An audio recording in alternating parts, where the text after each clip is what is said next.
The topic today is an issue of interest and importance to the entire membership of the United Nations, particularly during the current extraordinary circumstances when the world looks to the Security Council for solutions and leadership. Given the paucity of time, I will restrict my intervention to 5 issues of key concern to India. 1. The selection of chairs of Security Council subsidiary bodies and distribution of penholderships must be made through a process which is open, transparent, based on exhaustive consultations and with a more integrated perspective. The consensus of the elected 10 on chairships of subsidiary bodies to be assumed by the E10 themselves must be honored by the P5.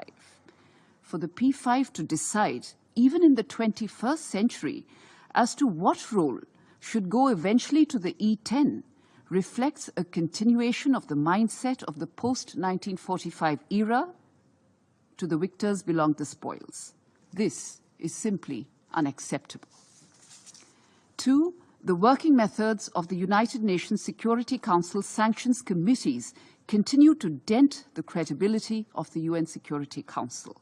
For genuine, evidence-based listing proposals for globally sanctioned terrorists to be blocked without giving any due justification is uncalled for and smacks of doublespeak when it comes to the Council's commitment in tackling the challenge of terrorism. The working methods of sanctioned committees must emphasize transparency, objectivity in listing and delisting, and should not be based on political considerations. 3. Obsoleteness and irrelevance of some of its agenda items. Mr. President, there are items on the agenda of the Security Council on which discussions have not taken place since the UN's creation.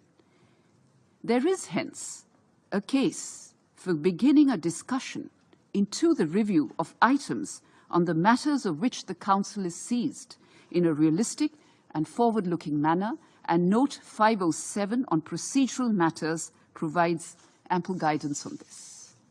4, and most importantly, merely fixing the working methods of the Security Council will never be good enough to rectify its fundamental flaw, its lack of representative character.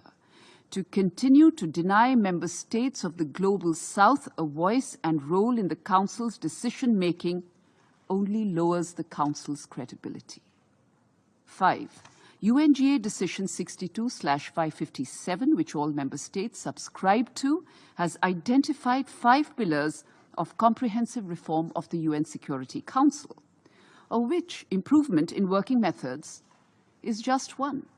Therefore, unless we address the issue in its entirety, we would continue to be accused of adopting a piecemeal approach to a systemic flaw. What we therefore need, Mr. President, is a Security Council that better reflects the geographical and developmental diversity of the United Nations today. A Security Council where voices of developing countries and underrepresented regions, including Africa, Latin America, and the vast majority of Asia and the Pacific, find their due place at this horseshoe table. And for this, an expansion of the Council in both categories of membership is absolutely essential. This is the only way to bring the Council's composition and decision-making dynamics in line with contemporary geopolitical realities. We can no more hide, Mr. President, behind the smokescreen of the intergovernmental negotiations in the United Nations General Assembly and continue to pay lip service by delivering statements in a process which has no time frame, no text, and no defined goal to achieve. If countries are truly interested in making the Council more accountable and more credible, we call on them.